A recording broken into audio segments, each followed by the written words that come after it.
Let's continue ESBM compulsory subject unit 1 lecture number 4. In this topic we are going to learn about qualities, characteristics, competencies which are essential to become successful entrepreneur. Let's start. What are the characteristics, competencies, and qualities which is required to be a successful entrepreneur? तो introduction देखते हैं. A competency और trait is an underline characteristic of person. सीधी बात है ना कि इंसान की ट्रेट यानी उसकी चाहत, उसके लक्षण, उसके कैरेक्टरिस्टिक होते हैं which lead him to bring superior performance in the job. अब कॉम्पिटेंसी है क्या? तो competency arise from your knowledge, your qualification, your skill, your motive, your objective, your life style, your standard, your thinking power. Clear? Thus, the answer suggests competency is the result of knowledge, skill, and motive. The following are the few characteristics which are required to become successful entrepreneur. Number one, mental ability. Mental means दिमागी क्षमता होना ज़रूरी है, मानसिक संतुलन बराबर होना ज़रूरी है. Mental ability involves intelligence and creative thinking. याद रखना, मेंटल एबिलिटी का मतलब क्या होता है? वो कितना होशियार है और कितना क्रिएटिव है. क्रिएटिव मीन्स वो नई चीज़ को किस तरीके से सोचता है. An entrepreneur should able to analyze various problems and situation, and he should be able to anticipate change and make decision accordingly.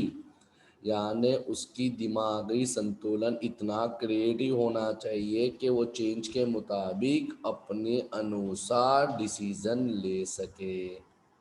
Okay. Point number 2 is clear objective. सीधी बात है, अगर आप पढ़ाई कर रहे हो तो आपका भी ऑब्जेक्टिव होगा अच्छे मार्क्स लाना. तो सिमिलरली अगर तुम एंटरप्रेन्योर हो तो आपका भी ऑब्जेक्टिव क्लियर होना चाहिए कि आप कौन से मकसद से आए हो. कि आपको प्रॉफिट अर्न करना है, कि आपको मार्केट शेयर बढ़ाना है, कि आपको कंज्यूमर को सेटिस्फाइड करना है, कि आपको नेटवर्क में इंक्रीमेंट करना है.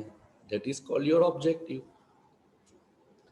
It is said that a life without goal is like bus without driver. बहुत अच्छी कहावत है. An entrepreneur should have clear goal regarding his business. Already we know कि उसको अपना goal clear होना ज़रूरी है. He must know what type of goods he want to produce. He must also know the subsidiary goal, that is called secondary objective, in which he has to undertake. So he may have the objective to establish the product, to make a profit, to provide social service. Already मैंने आपको पहले बता दिया है. Point number 3, business secrecy. अब सीधी बात है, कोई भी इंसान ऐसा तो नहीं चाहेगा ना कि उसके सीक्रेट बाहर लीक हो.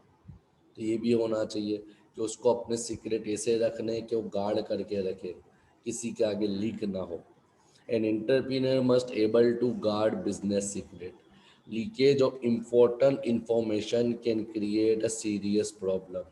सो he must choose his assistant carefully. बहुत बड़ी चीज़ है कि वो जिससे काम कर रहा है, जिसको लेके चल रहा है, जो उसके एम्प्लॉई है, वो सब उसके भरोसे लायक होने चाहिए. बिकॉज अगर आपकी छोटी से छोटी इंफॉर्मेशन भी बाहर मार्केट में लीक हो गई तो your competitor will compress you. Point number 4, human relation ability. Human relation ability, इसका मतलब क्या बताया है कि business is a part of people, जहाँ पे अलग अलग समुदाय के, अलग अलग धर्म के, अलग अलग प्रकार के, अलग अलग लेवल के लोग काम कर रहे हैं. उसी के साथ साथ उसको बाहर के एनवायरनमेंट के साथ भी डील करना है. तो सिंपल बताया है कि he must have human relation skill, यानी उसको मेंटेन करके रखना है, बिल्ड करके रखना है और टैक्टफुल रहना है. देखो लिखा हुआ है, it is also known as tactfulness. An entrepreneur must be able to build, maintain, and develop good relationship with internal as well as external customer. अब इंटरनल में कौन आएंगे? उसके एम्प्लॉय आएंगे, उसके वर्कर्स आएंगे. Good relationship with employee can motivate them to perform his work with high efficiency. सीधी बात है ना, अगर वो अपने वर्कर के साथ अच्छा रहेगा तो उसके वर्कर लॉयल रहेंगे और एफिशिएंसी और इफेक्टिवली काम करेंगे. Similarly, he also need to develop relationship with customer, क्योंकि कस्टमर होगा तो ही तो तुम्हारा माल बिकेगा, तो ही तो तुम्हारा प्रोडक्ट बिकेगा. उसके साथ साथ उसको सप्लायर है, क्रेडिटर है, कम्युनिटी है, सोसाइटी, उसके साथ भी रिलेशन मेंटेन करना पड़ेगा. ये तुम्हारे 4 कैरेक्टरिस्टिक्स ओवर हुए. Now come point number 5, communication ability. Already हम F5 बीकॉम से बिजनेस कम्युनिकेशन पढ़ते आ रहे हैं. तो बिजनेस कम्युनिकेशन में हमने क्या पढ़ा कि your communication should be clear and complete and tactfully. आपका कम्युनिकेशन हमेशा क्लियर होना चाहिए. To communicate means to convey idea. To communicate means to convey idea, information in such a way that the other person understand what we mean to say. बराबर है. हमको हमारा communication ऐसा करना है कि सामने वाले को सही तरीके से समझ में आ सके. अब ऑलरेडी ये भी पढ़ा था कि N entrepreneur must B audience oriented. यानी उसको जब कम्युनिकेट करना है तो उसको ऑडियंस पे भी ध्यान देना है कि सामने वाला लिसनर या रिसीवर कौन है. बिकॉज अगर सामने वाला वर्कर है ना, आप उसके साथ प्योर ऑक्सफोर्ड इंग्लिश में कम्युनिकेट करोगे तो सामने वाला person, other person is not able to understand the message clearly और प्रॉपरली. तो प्रॉब्लम हो सकती है ना, ऑलरेडी हमने पढ़ा हुआ था. Point number 5 is communication ability.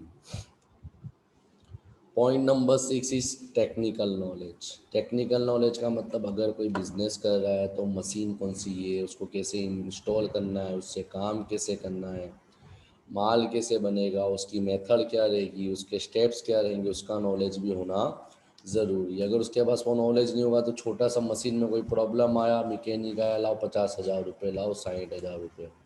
पैसा इंपॉर्टेंट नहीं है, मगर वो जब तक मैकेनिक 2 दिन तक नहीं आता तो 2 दिन तक आपका काम बंद पड़े रहेगा. सिंपल लॉजिक है. तो ये भी बताया कि अगर आप एंटरप्रेन्योर हो तो आपके पास टेक्निकल नॉलेज होना ज़रूरी है. Technical knowledge refer to knowledge of manufacturing process, machine and equipment. Sound technical knowledge is essential for entrepreneur who want to be in manufacturing business. ये किसके काम का है? जो ट्रेडिंग के तौर पर है वो नहीं, जो मैन्युफैक्चरिंग करने के बिजनेस में है, जो कोई नया प्रोडक्ट बना रहा है तो उसके पास इसका नॉलेज होना ज़रूरी है. Point number 7, motivation. ये भी आप ऑलरेडी SY BCom में 3rd सेमिस्टर में पढ़ चुके हो. मोटिवेशन का मतलब सामने वाले को इंस्पायर करना, अपने को इंस्पायर करना. Clear. Motivation means encouraging someone to do necessary thing for getting desired result. अगर आपको आपका रिजल्ट अचीव करना है तो कॉमन है, सामने वाले को मोटिवेट करना पड़ेगा ना. ऑलरेडी आपने मास्लो पढ़ा, हाफबर्ग थियरी पढ़ी, रूम एक्सपेक्टेंसी मॉडल पढ़ा, 2 फैक्टर थियरी पढ़ी. तो सब में ही पढ़ा कि सबके पॉइंट अलग अलग होते हैं. हर इंसान को तुम एक तरीके से मोटिवेट नहीं कर सकते. बराबर है. तो देखो सीधी बात है, मोटिवेट क्यों करना पड़ेगा? क्योंकि अपने ऑलरेडी पढ़ा हुआ है कि हम बिजनेस कर रहे हैं, एंटरप्रेन्योर बिजनेस कर रहा है और बिजनेस में अनसर्टेनिटी तो रहने वाली है. कभी प्रॉफिट होगा, कभी सुपर प्रॉफिट होगा, कभी एबनॉर्मल प्रॉफिट हो जाएगा, कभी लॉस हो जाएगा. तो चलो प्रॉफिट होगा तो कोई दिक्कत नहीं, मगर लॉस के समय भी एम्प्लॉय को संभालना है, अपने वर्कर को संभालना है, अपने बिजनेस को संभालना है. तो वो सब सिचुएशन के हिसाब से उसको काम करना है. तो उसको हमेशा अपने एम्प्लॉय को मोटिवेट करते रहना है, भले वॉट एवर में भी द सिचुएशन, मगर एम्प्लॉय उसके साथ वफादारी के साथ काम करे. तो इसके लिए मोटिवेशन करना, उनको मोटिवेट करना, उनको मदद करना, उनको प्रोत्साहन देना, उनको इंस्पायर करना ज़रूरी है. तो this is also one of the quality of entrepreneur. Point number 8 is self confidence. Over confidence is different from self confidence, उसको उसकी जात पे भरोसा होना चाहिए।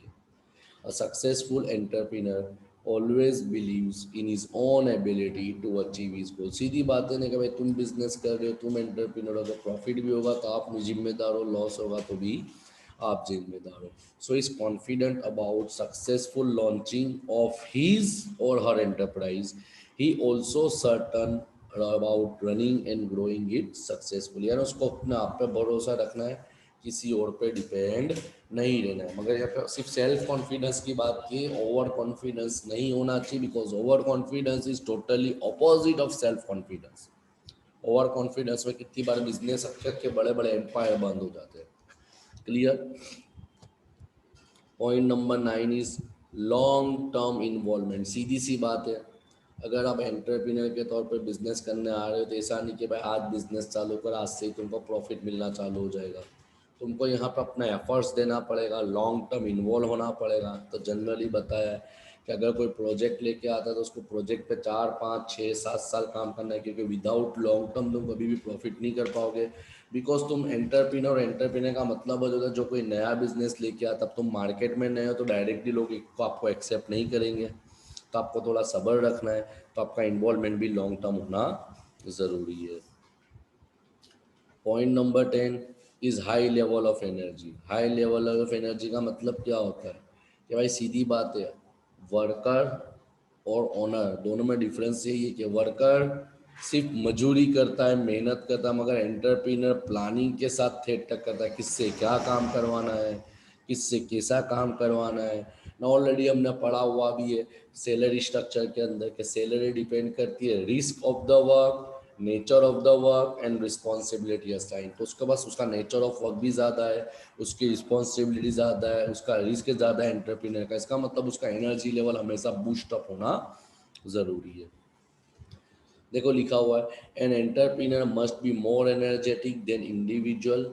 Setting up an enterprise and running it is difficult and tiresome activity. There is no limitation to time and work. An entrepreneur must be full of beans always. He must be cheerful and active in achieving job. Clear? समझ में आया? Next one is creative problem solving. अब सीधी सी बात है, business कर रहे हैं तो if you are doing business you will able to face lots of problem, many difficulty arise, many uncertainty arise, many factor arise which will lead to you many problems. So it is your responsibility of entrepreneur to solve out that problem tactfully and easily, so that they can easily survive in the environment and the economic condition, so that he can earn the profit and maintain his position in the business. यानी problems तो आनी ही नहीं है, मगर problems को भी creative अच्छी तरीके से सॉल्व करना है। प्रॉब्लम सॉल्व करने की कैपेबिलिटी होनी चाहिए। प्रॉब्लम आई तो हार नहीं मानना है, उसका सॉल्यूशन ढूंढना है, उसको सॉल्व करके उसका बेनिफिट लेने सीखना है। Clear. Point number 10 initiative. Initiative का मतलब क्या होता है कि भाई कुछ नया लाना, शुरुआत करना। Initiative means to do thing, कुछ भी करना। Before someone ask, such an entrepreneur try to develop business by introducing new product, new service, either by entering new market. He does not wait for things to happen, he makes thing happen। यानी वो किसी चीज की होने की राह नहीं देखेगा, वो खुद सब कुछ करेगा, है ना, नया करने वाला, इंट्रोड्यूस करने वाला। ऑलरेडी मैंने पहले ही बता दिया था रिस्क टेकर, मगर रिस्क की डेफिनेशन मैंने पहले ही लेक्चर में बताई थी। An entrepreneur must take moderate risk. Moderate का मतलब बहुत बड़ी भी मत ले लो ना बहुत छोटी भी मत लो, जितनी तुम्हारी बिजनेस उसको लो। इसका मतलब होता है कैलकुलेटेड रिस्क। कौन सी रिस्क? Calculated risk. वो जुगाड़ी नहीं है। Entrepreneur is not a gambler, he is a businessman, so he have to, or she has, he or she have to take the risk which is calculated, that is moderate risk taker। Point number 14 desire for high achievement. सीधा point है, उसको हमेशा आगे बढ़ने के बारे में सोचना है, किसी से क्या कहते हैं, किसी के सामने जलन नहीं होना है, बराबर। बेरियर्स तो आने ही रहने वाले, प्रॉब्लम्स तो आने वाली है, थ्रेट तो आने वाले, रुकावटें तो होने वाली है, मगर रुकावटों का सामना करके किसी भी तरीके से ये डिजायर, इच्छा होनी चाहिए कि भाई मैं आगे बढ़ूँ, आगे बढ़ूँ, आगे बढ़ूँ। Point number 15, optimism. ऑलरेडी मैं पहले से FIs आपको पढ़ाते हुआ रहा हूँ। ऑप्टिमिज्म का मतलब होता है positiveness. An entrepreneur must possess positive attitude. He always hope for the best. He must never be disturbed by problem. He must face all the problem with an attitude of winner. Her problem का सामना करने के लिए ready होना है। Problems तो आने हैं, उसको पॉजिटिवली प्रॉब्लम को सोल्व आउट करना है। इंडिपेंडेंट कॉमन है, एंटरप्रीनर की डेफिनेशन में पड़ेगा इंटरप्रीनर और अपने मैनेजर के अंदर कि एंटरप्रीनर इज एन इंडिपेंडेंट, वो किसी पे डिपेंड नहीं करता, वो खुद इंडिपेंडेंट रहता है। 17 नंबर इज फोरसाइट। फोरसाइट यानी आने वाले फ्यूचर के बारे में सोचना, दूरदृष्टि। Foresight means ability to see and predict future. ऐसा नहीं कि फ्यूचर में ये होने वाला, फ्यूचर में प्रेडिक्ट करना कि आने वाले समय में हमको प्रोडक्ट कैसा बेचना है, आने वाले समय में कंज्यूमर की डिमांड कैसी होगी, आने वाले समय में मार्केट क्या होगा, आने वाले समय में सिचुएशन क्या होगी, आने वाले समय में सिनारियो क्या होगा, तो सिचुएशन के मुताबिक उसको तैयारी करना है। जैसे एग्जाम्पल के तौर पर ऑलरेडी हमने एप्लीकेशन बना के रखी है CR क्लासेस की, तो कंडीशन क्यों बना के, फोरसाइट कि भाई लॉकडाउन फरवरी में अपने को परमिशन मिल गई, तो इसका मतलब ऐसा नहीं कि भाई फरवरी में परमिशन मिल गई तो आगे भी मिल जाएगी, वापस कोरोना है वापस बंद होगा। हमने एप्लीकेशन तैयार करी, हमारा काम कंटिन्यू हो रहा है। तो अगर तुम एंटरप्रेन्योर हो तो आपको ये सब चीज़ अभी होनी ज़रूरी है, देखना ज़रूरी कि आने वाले समय में क्या हो सकता है, कैसे हो सकता है, कौन सी रुकावट आ सकती है, कौन से प्रॉब्लम्स आ सकते हैं, कौन सी अपॉर्चुनिटीज़ आ सकती है, कौन से नए नए ऑप्शंस आपके लिए क्रिएट हो सकते हैं, उसके बारे में सोचना, उसके हिसाब से तैयारी करना। बिकॉज कंज्यूमर की नीड कभी सेम रहने वाली नहीं है। Next is innovation. Innovation means idea को मीनिंगफुल प्रोडक्ट में कन्वर्ट करना। Innovation is an ability to convert creative idea into product. An entrepreneur always look for something new and different. He should try to introduce something new to the market which can satisfy the need of the customer. Example देख लो, research centre है टाटा बिरला, हर company के research centre होते हैं, वहाँ पे वो लोग यही करते हैं जिसको अपने रिसर्च एंड डेवलपमेंट डिपार्टमेंट बोलते हैं, innovation. Next one is creativity. It is the ability to develop new idea and look at the problem and opportunity in different way. And idea and problem को सही तरीके से देखना, उसको बोलते हैं क्रिएटिविटी, कुछ नया करने वाला। Creativity means thinking in unconventional way. यानी अनकन्वेंशनल वे का मतलब क्या कि भाई जैसे जब टाइटैनिक पिक्चर बनाई थी, तो जब पिक्चर बनाई थी तो उन्होंने सोचा नहीं था कि हीरो हीरोइन रोड पे यूँ खड़े हो जाएंगे टाइटैनिक जहाज पर हाथ फैला के, जो एक उनका एक बहुत बड़ा पिक्चर का स्केल बन गया था। क्लियर। इसी तरह आपने वो पिक्चर देखी होगी हमारा आमिर खान की आई थी दंगल, तो उसमें लास्ट लाइन में बबीता उचक के फेंकती है, तो जनरली प्रैक्टिकली रियल लाइफ में ये सिचुएशन नहीं हुई थी, क्योंकि रियल लाइफ के अंदर क्या हुआ था कि भाई जब वो बबीता फाइट लड़ रही तो ऑलरेडी वो पहला राउंड जीत चुकी थी, वो लीड में ही चल रही थी, मगर पिक्चर के अंदर कुछ नया लाना, रोमांसिक लाने के लिए उन्होंने कुछ नई नई चीज को इंप्रूवमेंट करा। दैट इज कॉल्ड क्रिएटिविटी, यानी इमेजिनेशन लगाओ कि भाई होना नहीं होना बात की बात है, मगर तुम इमेजिन तो करो, कुछ नया चीज तो लाओ। क्योंकि creativity is the seed for innovation, यानी इनोवेशन तभी होगा जब तुम कुछ अंदर बीज बोलोगे ना, तो creativity is one type of beej. Okay. Point number 21 is versatile knowledge. Versatile knowledge का मतलब हर चीज में नॉलेज होना, बोलते हैं ना वन मैन आर्मी, एक से ज्यादा फील्ड में नॉलेज होना। Versatile means having knowledge of more than one area. In today's area the key to become successful is to look after different area such as production, finance, sales, marketing at the time. सीधी बात है, अभी जैसे lockdown लग गया, मेरे पास पढ़ाई के साथ साथ दूसरा नॉलेज भी होना चाहिए, वरना ट्यूशन क्लास बंद है तो मैं क्या करूँगा, घर बैठ जाना पड़ेगा।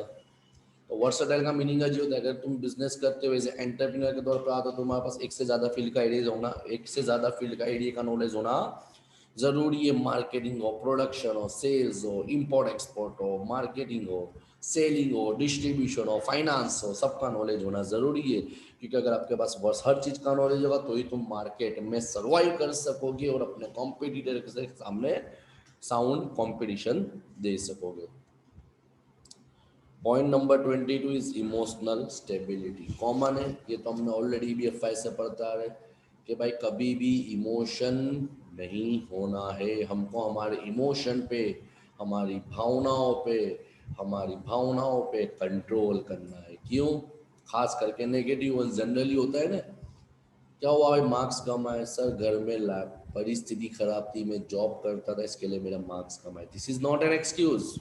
भाई रात को भी तुम पढ़ सकते हो। तो डेट इज कॉल्ड इमोशन, यानी तुमको अपने इमोशन को कंट्रोल करना है, स्पेशली नेगेटिव वंस। जैसा good entrepreneur is able to control is negative में सच ए गुस्सा, जलन, डर, hatred, because this type of emotion can spoil our relationship with other। Emotion हमेशा अच्छे नहीं होते। इमोशन सिर्फ तुम तुम्हारे घर में बताओ तो अच्छा रहेगा, क्योंकि घर वाले भावुक हो जाएंगे। बिजनेस इंडस्ट्री में, मार्केट के अंदर इमोशन का कोई महत्व नहीं है। समझ में आ रहा है? So if you want to be successful entrepreneur, you must suggest the capability of controlling your emotion. Clear? Point number 23, opportunity seeking. जहां जहां तक लग रही है कि यहाँ तुम्हारे लिए अपॉर्चुनिटी है, तो उसको ग्रैब्स कर लो, उसमें कूद जाओ। An entrepreneur should be an opportunity seeker. He should always look for the opportunity which come with change. He should able to grab such opportunity on time। जैसे अगर मैंने अपॉर्चुनिटी मेरे को मिल रही थी, मैंने वो अपॉर्चुनिटी पकड़ी नहीं, वो अपॉर्चुनिटी का फायदा नहीं उठाया, तो सीधी सी बात है कोई और उसमें घुस जाएगा ना, वो बेनिफिट ले लेगा। Clear? He should not worry about past, he should work in present and focus on future। Clear? Point number 24, high level of commitment. पहले से ही बता दिया, उसको अपने काम के अंदर वापस से कमिटेड रहना है, बिजनेस के रिलेटेड रहना। ऐसा नहीं कि भाई एक बार, जैसे हमारे बेस्ट एग्जांपल ले तो रतन टाटा ने बोला था कि मैं गरीबों के लिए 1 लाख में कार बनाऊंगा, भले नैनो चली कि नहीं चली, मगर वो अपनी जबान पे कायम रहे। उन्होंने बोला मैं 1 लाख में कनेनो बनाऊंगा और लोगों को मैं दूंगा। तो 1 लाख के अंदर बाइक नहीं आती भाई, उन्होंने 1 लाख के अंदर लोगों को कार बना के दे दी। तो that is called level of commitment. And अगर तुमने कोई कमिटमेंट कर दिया तो तुम वो चीज से पाबंद रहो। इससे बिजनेस में तुम्हारी इंप्रेशन और मार्केट में पोजीशन पॉजिटिव रहती है। परसिस्टेंस। परसिस्टेंस का मतलब रिपीटेड एक्शन लेना। बराबर है कि भाई बिजनेस में फेल हुए जैसा नहीं, बंद कर दो। कोई प्रॉब्लम आए जैसा नहीं, छोड़ दो। कोई तकलीफ आए जैसा नहीं कि दूर हो जाओ, नहीं, प्रॉब्लम्स तो आनी। परसिस्टेंस, अब टिके रहो। Persistence means taking repeated actions to overcome obstacle which stop one from reaching one goal. क्योंकि रुकावट तो आएगी, रुकावट आपको रोकने की कोशिश करेगी, मगर आपको परसिस्ट रहना है, आपको अकड़ रहना है, आपको मुकम्मल रहना है, और आपको प्रॉब्लम का सॉल्यूशन लाना है, वो प्रॉब्लम को सॉल्व आउट करना है, और उसके बाद तुमको आगे बढ़ना है। एंड एंटरप्रीनर पाथ इज नॉट, सीधी बात है ना, करोड़पति बनना इतना ईजी नहीं है। आपको बहुत से प्रॉब्लम्स आएंगे, बहुत सी डिफिकल्टीज आएगी। जैसे but like a spider he carry on without getting disturb. और जैसे स्पाइडर का जाला निकाल देता तो स्पाइडर डिसअपॉइंट नहीं होता, वो कर लेता, वापिस से बनाता है जाला। That is called persistence. Point number 26 is flexibility. Flexible का मतलब होता है सिचुएशन के मुताबिक चेंजेस लाना। क्लियर? चेंजेस लाना, वेरिएशन लाना। Flexibility means ability to change as per the situation and demand. Change is unavoidable, सीधी बात, ऑलरेडी हमने पीयूएम में पढ़ा हुआ है कि कोई भी इंसान चेंज एक्सेप्ट नहीं करेगा। मेरे लिए भी चेंजेस आया, जैसे भी ऑफलाइन से ऑनलाइन आया तो मेरे को भी अच्छा नहीं लगा, मगर कॉमन है, माहौल है, सिचुएशन है, कंडीशन है, चलाना पड़ेगा, कोई ऑप्शन नहीं है। तो मेरे को चेंज के मुताबिक अपने आप को चेंज करना पड़ेगा। अगर मैं चेंज के मुताबिक नहीं भाई, मेरे को ऑनलाइन पढ़ाते नहीं पाता, मैंने ये चीज़ लेके बैठ गई, तो कॉमन है, मेरा बिजनेस बंद हो जाएगा, मेरा धंधा बंद हो जाएगा। क्लियर? तो I have to be complete my self and put my self as per the changes. हाँ, चेंज आता है, it will disturb our routine, disturb our social life and personal life, if it also affect on our mind, बस if we have to be successful, we have to be adaptive। कि भाई जैसी situation है वो मुताबिक आप अपने आप को एडॉप्ट करना सीखो, क्योंकि कंज्यूमर का टेस्ट कभी सेम नहीं रहता। कंज्यूमर की डिमांड, कंज्यूमर की लाइकिंग, कंज्यूमर का प्रेफरेंस कभी सेम नहीं रहता, चेंज होते रहता है। तो तुम ऐसा नहीं बोल सकते भाई वो कंज्यूमर छोड़ दो, भाई नहीं, आपको कंज्यूमर के मुताबिक चेंजेस लाना पड़ेगा। Clear? Point number next is responding to criticism. सीधी बात है, કે કહાવત है ને કે જ્યારે જ્યારે તમે તરક્કીના માર્ગે જશો ત્યારે ત્યારે લોકો તમારી નિંદા કરશે। इसका मतलब क्या है कि भाई जब तुम कोई काम करोगे तो लोग क्रिटिसाइज तो करेंगे, आपको गलत बताएंगे। भाई एडम स्मिथ जो फादर ऑफ इकोनॉमिक्स है उनको लोगों ने गलत बताया, क्लियर। हेनरी फेयोल जो फादर ऑफ मॉडर्न मैनेजमेंट उनको भी लोगों ने गलत बताया। एफ डब्ल्यू टेलर जो फादर ऑफ साइंटिफिक मैनेजमेंट उनको भी लोगों ने गलत बताया। माइकल पॉटर जिन्होंने पॉटर मॉडल दिया जो बिजनेस के लिए बहुत काम का है और भी ऑर्गेनाइजेशनल बिहेवियर के लिए बहुत काम का है, वो भी लोगों ने उसको क्रिटिसिज्म बोला। And there is a full of criticism. जैसे हमारे नरेंद्र मोदी अच्छा काम करते फिर भी लोग क्रिटिसाइज करते। तो the world is full of negative people which always criticize other and entrepreneurs will open to criticism। भाई लोग तुम्हारा गलत बोलेंगे तो तुमको उसको रिस्पॉन्ड करना है। अब रिस्पॉन्ड का मतलब लड़ने नहीं जाना है, तुमको क्रिटिसिज्म को पॉजिटिवली एक्सपेक्ट करना। हो सकता है कि उनकी कोई बात में सच्चाई हो तो सच्चाई हो तो उसको प्रॉब्लम को सोल्व आउट करो, अगर वो गलत है तो उसको तुम ऐसा जवाब दो पॉजिटिवली कि भाई वो आपके नेगेटिविज्म को छोड़ के आपके पॉजिटिव वर्ड बोलना लग जाए। Clear. Point number next is value of achievement over money। It is the misconception that entrepreneurs are driven by desire to make money। Actually, money is secondary thing for entrepreneur। MCQ में याद रखना entrepreneur के लिए पैसा सब कुछ नहीं होता, उसका मेन मकसद होता है अचीवमेंट, क्योंकि तुमने अचीव कर लिया तो पैसा तो ऑटोमेटिक कमाने वाले हो। सही बात है, समझ में आया। And last one is managerial ability. अब मैनेजरियल एबिलिटी कौन सी, ऑलरेडी आप 11 कॉमर्स से पढ़ता है, उसके पास man power, machine, material, money का इस्तेमाल करते आना चाहिए। Planning, organising, directing, coordinating, controlling, supervision, communication, communication, recruitment, ये सब स्किल उसके पास एबिलिटी होना ज़रूरी है जो मैनेजर बिजनेस में करता है। So this is the most IMP topic. What are the qualities which are required to become successful manager, entrepreneur? Okay. If you any doubt, you can contact me on my contact number.